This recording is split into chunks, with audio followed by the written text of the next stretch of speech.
बिस्मिल्लाहिर्रहमानिर्रहीम। अस्सलामुअलैकुम। लाखों करोड़ों दुरूदो सलाम मोहम्मद मुस्तफ़ा सल्लल्लाहु अलैहि वसल्लम और आले मोहम्मद पर।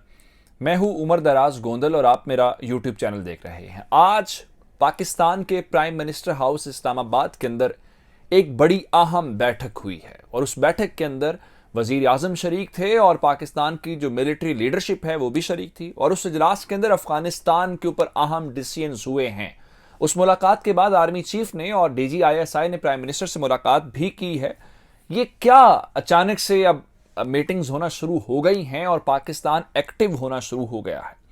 दूसरी बात यह है कि इस मीटिंग के बाद दो ताबड़तोड़ हमले किए गए हैं। एक अफगानिस्तान के बॉर्डर के ऊपर, जिसको मैं ये कहूंगा कि पाकिस्तान ने अपनी फतह का झंडा लहराया है, और दूसरा पाकिस्तान के अंदर कार्रवाई की गई है जहां पे उस शख्स को जिसने पाकिस्तान की फौज के कोर कमांडर के ऊपर हमला किया हुआ है, यानी कोर कमांडर के ऊपर हमले का मतलब यह होता है कि पाकिस्तान की फौज के लेफ्टिनेंट जनरल के ऊपर हमला, जो मुस्तकबिल का आर्मी चीफ भी होता है, उसके ऊपर हमला करने वाला शख्स आज धर लिया गया है। यह बहुत बड़ी कामयाबी है, उसके मुतालिक मैं आपको डिटेल्स दूंगा।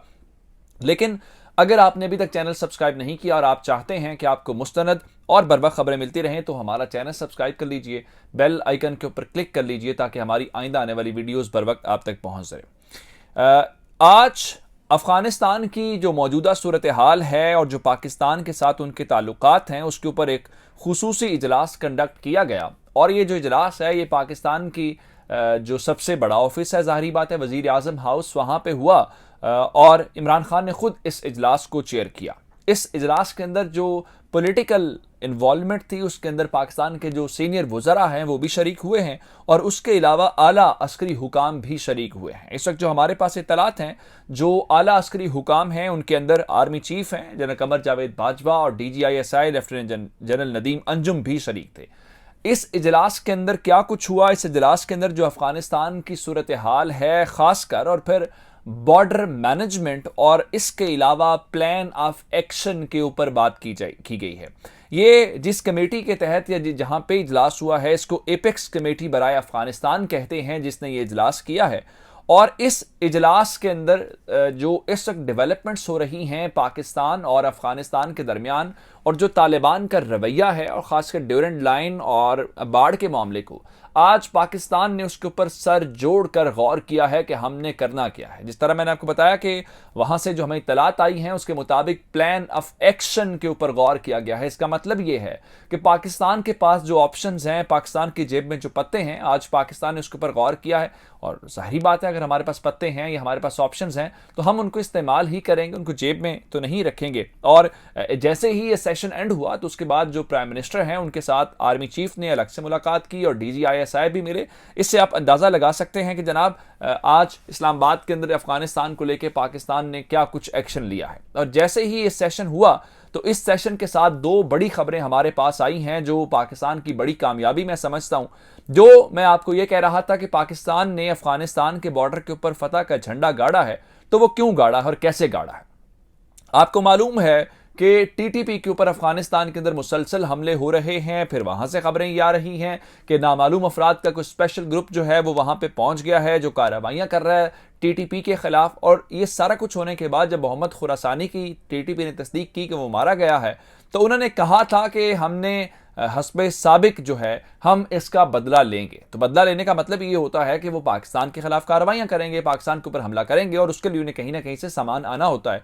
तो आज भी एक ऐसी ही कोशिश की गई और ये कोशिश अफगानिस्तान से की गई जहां पे पाकिस्तान के हवाले से या पाकिस्तान के अंदर तबाही फैलाने का एक जो जखीरा है वो लाया जा रहा था। लेकिन अल्हम्दुलिल्लाह पाकिस्तान के कानून नाफिज करने वाले इदारों ने बर वक्त कार्रवाई की और उस कार्रवाई के जरिए उन्होंने इस कोशिश को नाकाम बना दिया है, जिसके बाद हमारे जो दुश्मन है वो जो असलहे का बड़ा जखीरा स्मगल कर रहे थे उसमें उनको नाकामी का सामना करना पड़ा है।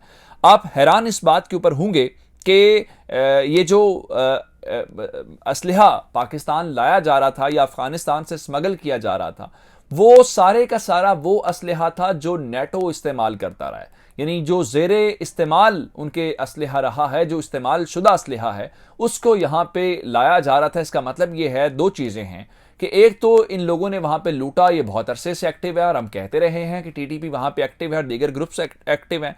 दूसरा, अगर उनके खिलाफ कार्रवाइयां हो रही हैं तो अब भी उन्हें खुली छूट है वहां से पाकिस्तान के अंदर चीजें भेजने की और मूव करने की, जिसको अफगानिस्तान के इदारे और तालिबान रोक नहीं पा रहे, और यही पाकिस्तान का सबसे बड़ा कंसर्न है।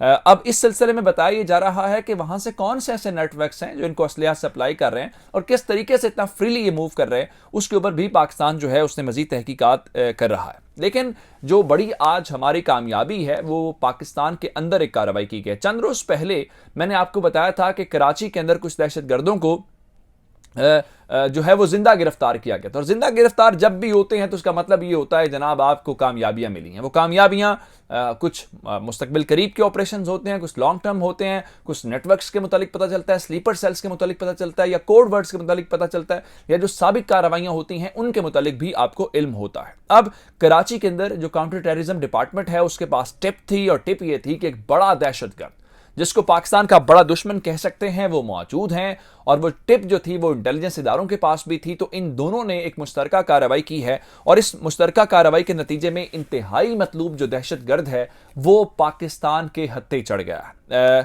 और ये कराची का इलाका है लाइंस एरिया। अब ये जो दहशतगर्द है ये किस कदर खतरनाक था कि ये रावलपिंडी से मूव करके कराची गया है, और रावलपिंडी से इदारे इसको फॉलो कर रहे थे। तो कराची के अंदर जब उन्होंने सूरत हाल अपने हक में देखी कि अब हम अगर इसके ऊपर कार्रवाई, इसके खिलाफ कार्रवाई करें तो हम इसको कामयाबी के साथ कैप्चर कर सकते हैं या पकड़ सकते हैं, तो उसके वक्त कार्रवाई की गई। अब इसका ताल्लुक जो है वो अलकायदा और जंदुल्ला ग्रुप से है। और जिस तरह मैंने आपको बताया कि ये इंतहाई मतलूब दहशतगर्द था, तो इंतहाई मतलूब दहशतगर्दों की दो किस्में हो सकती हैं। एक ये है कि इनकी अगर हेड मनी हो, यानी सर की कीमत हो, तो इससे आपको अंदाजा लगता है कि वो कितने मतलूब हैं या कितनी कार्रवाइयों में मुलव्वस हैं और कब से कोशिशें की जा रही हैं लेकिन वो हाथ नहीं आ रहे, जिसकी बुनियाद के ऊपर आम आदमी को कहा जाता है कि अगर आपके पास कोई मालूमात हैं तो दें, हम आपको इनाम देंगे। इसके सर की कीमत जनाब अली 5 लाख रुपए मुकर्रर की गई थी, और इसका नाम रेड बुक के अंदर शामिल था। रेड बुक का मतलब ये होता है कि आप आखिरी हद है जहां तक हम चले जाते हैं। अब इस सारी सूरत हाल के दौरान जो और चीज है कि ये कितना खतरनाक था, या इसके नेटवर्क की बात करें कि सन 2004 के अंदर पाकिस्तान के एक कोर कमांडर के ऊपर एक अटैक हुआ, दहशतगर्दी का एक वाकया हुआ। वो जो ग्रुप या नेटवर्क जिसने हमला किया था ये उसके अंदर शामिल था, और कोर कमांडर के ऊपर हमले का एक मतलब और सिग्नल होता है, यानी कोर कमांडर लेफ्टिनेंट जनरल होता है फौज का, और उसके ऊपर कार्रवाई का मतलब ये होता है कि ये इंतहाई एडवांस कार्रवाई और इंतहाई मालूमात वाला कोई ग्रुप होता है, या जिसकी पेनिट्रेशन सिस्टम के अंदर बहुत ज्यादा होती है।